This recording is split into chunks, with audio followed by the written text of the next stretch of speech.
I'm Al McFarlane. Welcome to Conversations with Al McFarlane.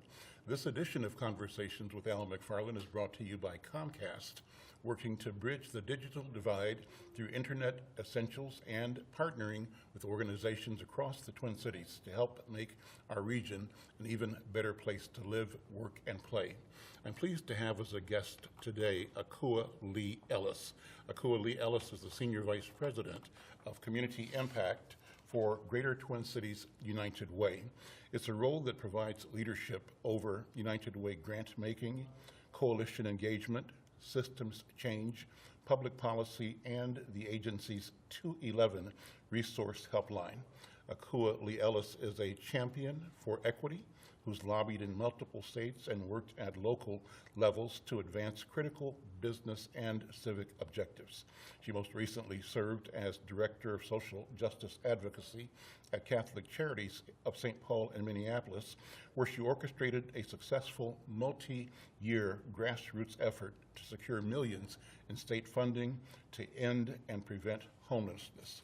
She previously worked as a government relations officer for the southern region of the country on behalf of Target Corporation, and she created the community development strategy for what later became the St. Paul Promise Neighborhood, a network to support and improve education outcomes and pave pathways of opportunity for children and their families in the Frogtown and Summit University neighborhoods. She did that as a legislative aide to the former city council member, Melvin Carter, now Mayor Melvin Carter. Yeah. Acooa Lee Ellis holds a bachelor's degree in psychology and sociology from University of Iowa and a master's of public policy with a concentration in community economic development from University of Minnesota Humphrey School of Public Affairs. Acooa, thank you for coming. Thanks for having me. Thank you for your service and thank you for your leadership. United Way is an important organization, and as I mentioned, I serve the organization as a member of its board of directors. I'm happy to be part of an august group of leaders that have taken on the important work of really identifying and addressing critical issues for our community.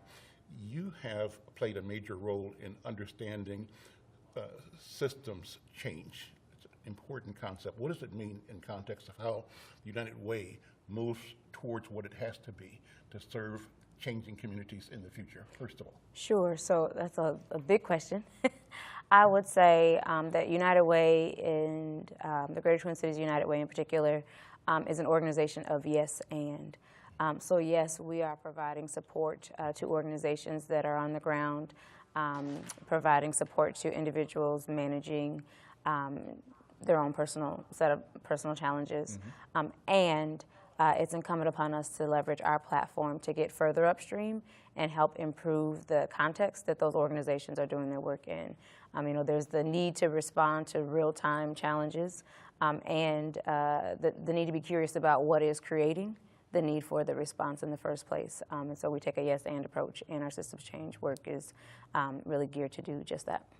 The perception of United Way for the community is generally one that provides funding for any number of community organizations that provide direct services.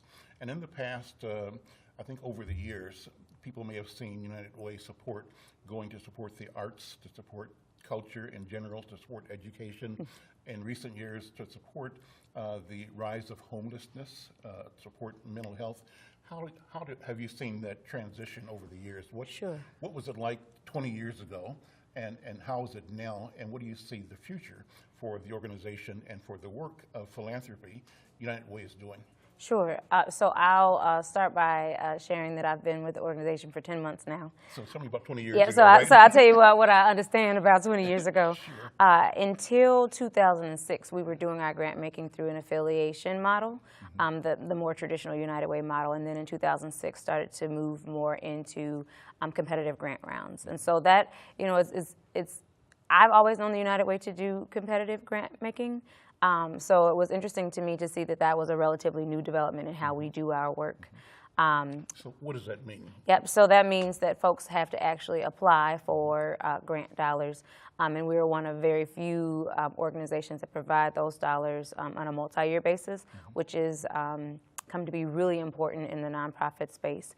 We had traditionally, from 2006 until just recently, done a series of multi-year grant rounds. So we might have one for Safety Net, and that goes for 3 years. The next year we would release grant applications or an RFP for jobs work or workforce development programming and the like. And so this year, this past year in November, we released an RFP that took all of our program areas and rolled them into one to really fuel holistic solution making.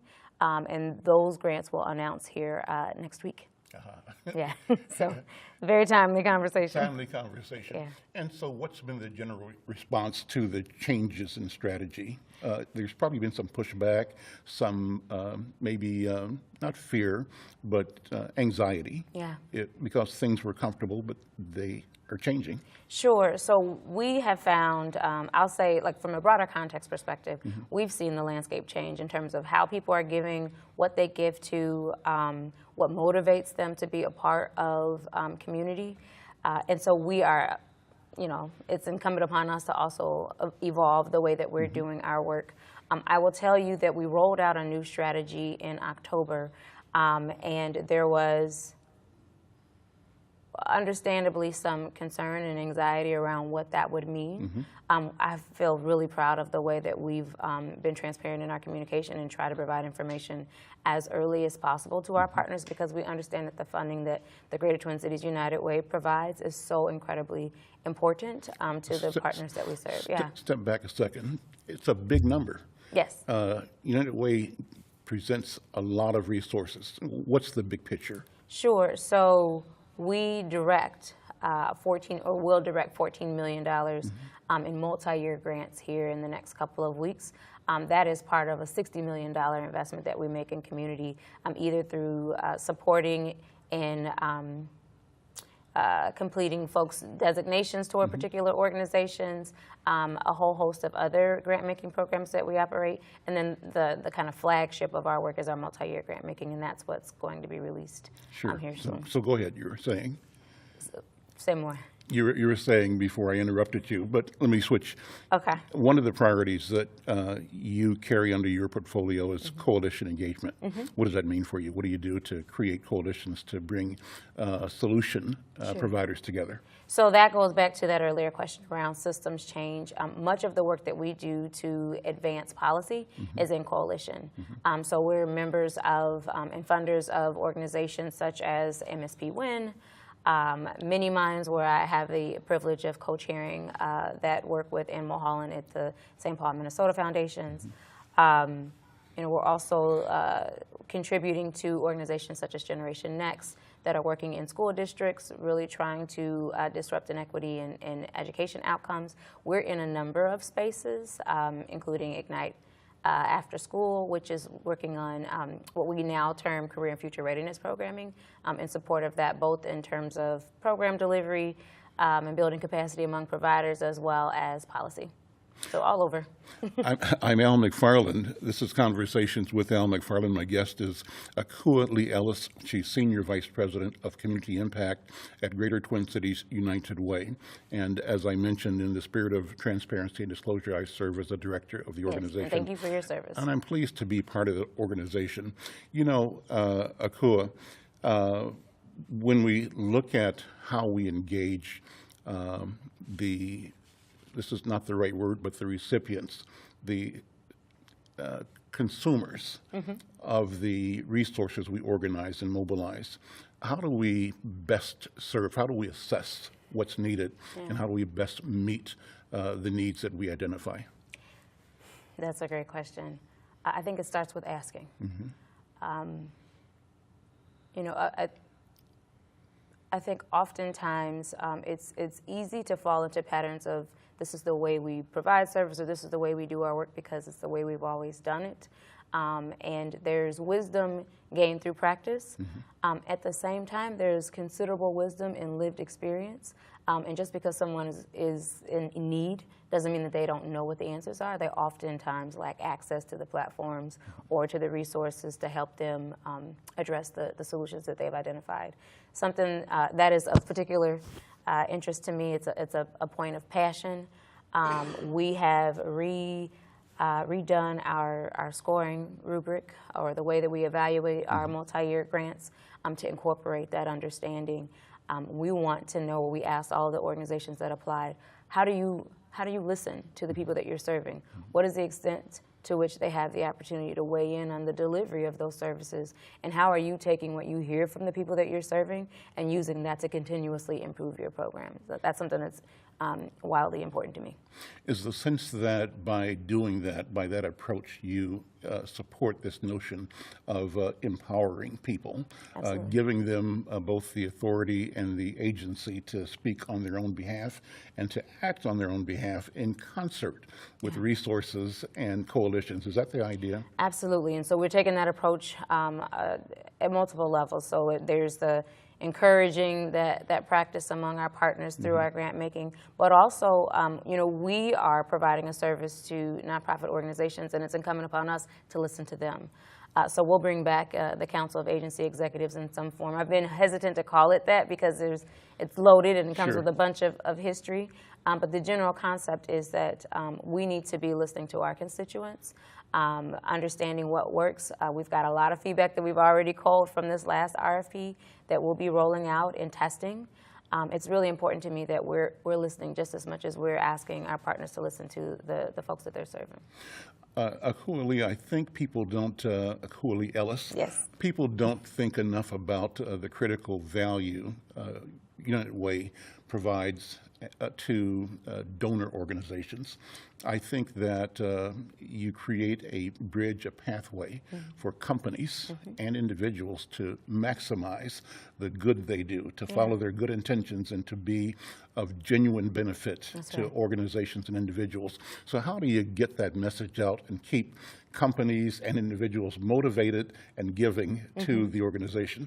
That's the million-dollar question. I think some of it is us getting really tight in our ability to articulate the impact that we have. I think we've been modest in recent years, and because we show up in so many different spaces, it's easy for the United Way to be taken for granted. It's an important platform, though, to your earlier point. I think there's an opportunity for us to and we are starting to approach our relationships with corporations on a year-round basis, so not just in time of a United Way campaign, but what are some ways that we can be engaging organizations or corporations, employees, in a way that is meaningful to them, that provides access to be a part of the solution for our community, and really builds buy-in for them to stay put. We could be a really helpful tool in retention. I think there are lots of ways for us. We've done great work in the corporate space. I think we've got an opportunity to go even deeper, and I'm excited about what's ahead for that work. I ask my guests quite often to tell their personal story in the last minute or so of the program. 1 minute. It's short, but the idea is, where do you come from? How do you get to where you are? I think it's obvious that you have passion. Your training and experience both are impeccable. And so what brings you to this point of making a difference in our community? What motivates and guides you personally in this work? So I've had people ask the question, how do you get here? And I tell folks that I'm smart and you'll be hard-pressed to outwork me, but that is becoming less true. I can't work like I used to work, which is probably a good thing. I am someone who believes very deeply that greatness in many forms resides in each and every one of us. And what motivates me is being of service, giving as much of myself as possible in service to uncover as much of that as possible. What's your sense of the future? Are you pessimistic or optimistic? I know that you're optimistic, but talk about. I am an eternal optimist and a realist. Talk about your vision. Where will we go? Where can we go as a community? You working very hard. You've worked very hard. I work hard. Do we believe that this work is really worth it, and will our work bear fruit? What's your feeling? So I absolutely think this work is worth it. The piece that I am generally optimistic around, but sometimes experience bouts of pessimism, is whether or not we as a community are willing to be honest about what's really going on, what's at the heart of some of our challenges. Right now, a lot of our program partners, they're managing symptoms of a much deeper challenge or set of challenges. We've got a pretty progressive state. but we also move at the comfort of the people in charge. And I'm no exception to that. You know, some of the changes that we're making and rolling out here, they're not comfortable, and I think they're absolutely the right thing to do. But if we don't have more folks who are in positions of authority or power willing to share that power, willing to take risks, willing to make mistakes, you know, we won't advance to the extent that it's possible.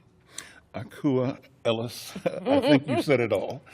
Thank you you so much for being here. Thank you for what you do. Thanks to the Thank you for having me. Greater Twin Cities United Way for their commitment. Thanks to Comcast for being a Yes. partner with you in supporting the work Absolutely. of United Way.